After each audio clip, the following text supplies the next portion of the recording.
ভারতবর্ষের যারা সংবিধান প্রণয়ন করেছিল না, তারা কখনো ভাবেনি যে ভারতবর্ষে এমন একটি দেশে এমন একটি দল আসবে যে ভারতীয় জনতা পার্টি, এবং তাদের যে রাজ্যপালগুলো তৈরি হবে দেবে, অ্যাপয়েন্টমেন্ট করবে, যে নন বিজেপি স্টেটে যে তারা যা ইচ্ছা তাই বলতে পারবে। তাই জন্য ভারতবর্ষের সংবিধানে তাদের একটা প্রোটেকশন ছিল, অন্তত এইরকম রাজ্যপাল আসলে এই প্রোটেকশনটা থাকতে পারত না। যার যে প্রোটেকশন নিয়ে বসে থাকে সে কিসের মামলা করবে? আমিও মামলা করব ওর বিরুদ্ধে, আমিও সুপ্রিম কোর্ট পর্যন্ত আসবো, আমিও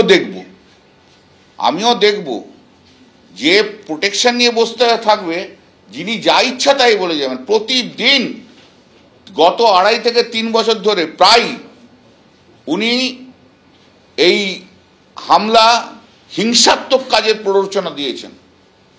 হি হ্যাজ ইন্ডালজড ইট। ও যেখানে যেখানে ভারতীয় জনতা পার্টির শক্ত জায়গা আছে সেখানে যে ইন্ডালজেন্স দিয়ে এসছে।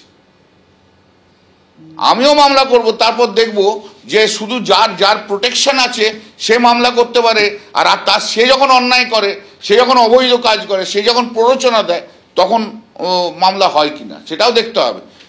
এক পক্ষ কোনোদিন হতে পারে না, দুপক্ষই হতে হবে, নাহলে কিছু হবে না। আর আমি ইনভাইট করছি, ওপেন ইনভাইট করছি, if he is having a courage to accept it, আমি ইনভাইট করছি, ওপেন মঞ্চ তৈরি করুন, প্রেস ডাকুন, সুশীল সমাজ ডাকুন, একদিকে আপনি থাকবেন, একদিকে আমি থাকব।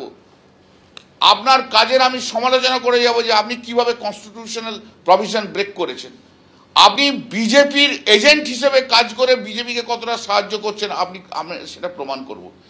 I will prove that he is a butcher of the constitution. I will prove it.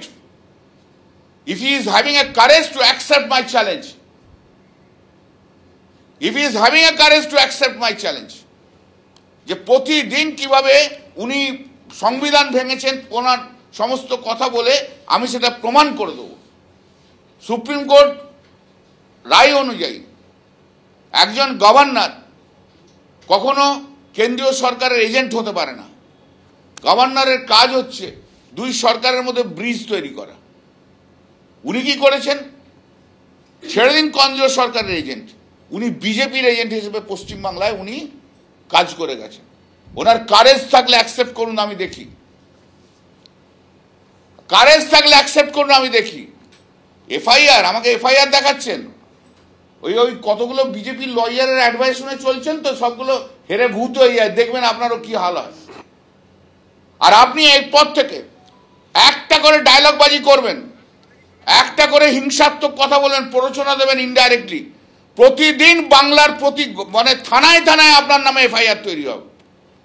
আপনি একাই এফআইআর করতে জানেন, আমরা এফআইআর করতে জানি না। অনেক সম্মান, অনেক ভদ্রতা দেখিয়েছি। সংবিধানে বসে আপনি বিজেপির দালালি করেন,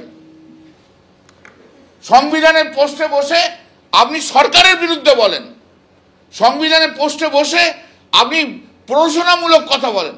আপনার জন্য বিভিন্ন জায়গায় তৃণমূলের কর্মী খুন হয়েছে বিজেপির হাতে। আপনি হচ্ছেন এমনই একটা লোক। আমিও দেখব, আইনকে সেটেল করতে হবে যে একটা গভর্নর যার প্রোটেকশন রয়েছে তিনি শুধু কেস করতে পারেন, আর তার বিরুদ্ধে কোনো কেস হবে না, এটারও একটা সমাধান চাই। Let us go up to supreme court and decide the matter. প্রতিদিন সংবিধানকে একদম মানে খুন করে যাচ্ছেন, যা ইচ্ছা তাই বলে যাচ্ছেন, রাজভবনে বসে বিজেপির দালালি করছেন। Agent of Bharatiya Janata Party, you have reduce this post. আরেকটা জিনিস মনে রাখবেন, সিবি আনন্দ বোস, আপনার উদ্দেশ্যে বলছি, এইরকম দালালি কিন্তু জগদীপ ধনকরও করেছিল। তার পোস্ট, তার জন্য তার ভাইস প্রেসিডেন্ট পোস্টে অ্যাপয়েন্টমেন্ট পেয়েছিল।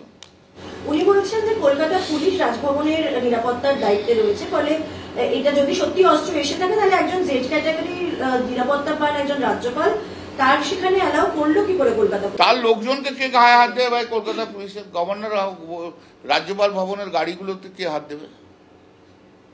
কার ক্ষমতা আছে? মহিলারা যেতে ভয় পায় ওনার কাছে। জানেন তো ওনার বিরুদ্ধে অভিযোগ যে মহিলারা যেতে ভয় পায়, মহিলারা কমপ্লেন করেছে, শ্লীলতাহানির কমপ্লেন ওনার বিরুদ্ধেই তো করেছে। আমরাই তো খবর কাগজে দেখেছি। ওর কাছে কে যাবে সাহস করে? বাত্য বসু কিছু বলতে গেলে তাকে গালাগাল দিয়ে ভাগিয়ে দেয়। হোম সেক্রেটারি ছিলেন মহিলা, তিনি একটা ভালো অ্যাডভাইস দিয়েছিলেন, তাকে যা তা বলে বার করে দেয়। হ্যাঁ, উনি স্পিকারের কাছে যাওয়ার হুমকি দিচ্ছেন। উনি বলছেন যে স্পিকারের কাছে যাবেন এবং তদন্ত করার দাবি রাখবেন। উনি ইয়ের কাছে যান না, ওই আমেরিকার প্রেসিডেন্টের কাছে যান, কি এসে যাচ্ছে? এটাতে প্রমাণ করলো he is having lack of knowledge of constitution and the parliamentary practice.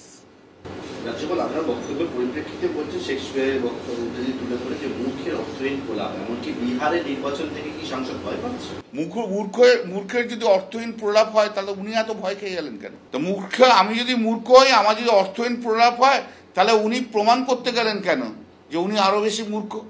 Kadambari মরিয়া প্রমাণ করলে যে কাদম্বরী মরে নাই, ওনাকে তাই প্রমাণ করতে হলো।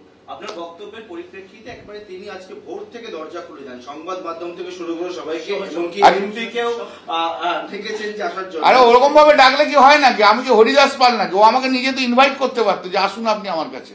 ওদের কোনো অ্যাকাউন্টেবিলিটি আছে? ওরা দালালি করে গভর্নরের পোস্ট পেয়েছে, আবার কি আছে?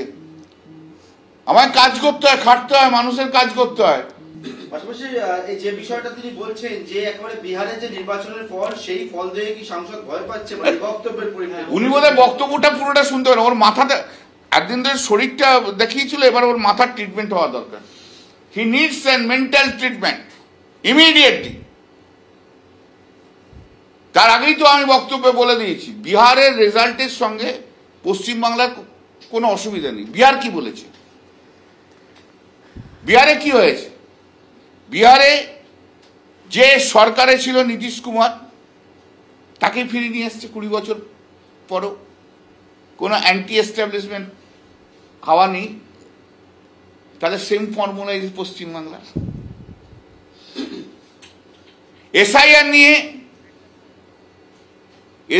নিয়ে বিহারে বিজেপির সংগঠন বেশি ভালো, জেডিইউর সংগঠন ভালো, সেই তুলনায় আরজেডি এবং কংগ্রেস কাজ করতে পারেনি। আর এখানে পশ্চিমবাংলায় তৃণমূলের সংগঠন ভালো, তৃণমূল কংগ্রেস কর্মীরা হই হই করে কাজ করছে, আর প্রতিদিনের কাজ মনিটর করছে আমাদের দলের ন্যাশনাল সাধারণ সম্পাদক অভিষেক ব্যানার্জি, প্রতিদিন কাজ মনিটর করছে। আর এখানে বিজেপির কিছুই নেই, কংগ্রেস তো সিপিএম কিছুই নেই, তাহলে সে অর্থে আমাদের ভালো। আর মমতা ব্যানার্জি হচ্ছে এমন একজন মানুষ যার টিআরপি সবচেয়ে বেশি। বলছে যে গভর্নর বলছেন যে এসআইআর এর উপর ভয় পেয়ে গিয়ে, এসআইআর হচ্ছে বলে ভয় পেয়ে গিয়ে আপনি এরকম কথা। He is absolutely a foolish man. Absolute SIR নিয়ে লিগ্যালিটির প্রশ্ন যেটা আছে, সে তো আমরা সুপ্রিম কোর্টে চ্যালেঞ্জ করেছি। এসআইআর নিয়ে বরঞ্চ উনি নার্ভাস হয়ে গেছেন। এসআইআর নিয়ে উনি দেখছেন পশ্চিমবাংলায় তৃণমূল কংগ্রেসের ওয়ার্কাররা কি ভালো কাজ করছে, কি সুন্দর কাজ, কিন্তু ওর দলের লোক বিজেপিরা কেউ কিছু করতে পারছে না। আমাদের ভয় পাওয়ার এই যে কথাটা বললো এসআইআর নিয়েও ভয়, এটাই তো পলিটিক্যাল মোটিভেটেড কথাবার্তা। এই নিয়েই তো এফআইআর ওনার বিরুদ্ধে।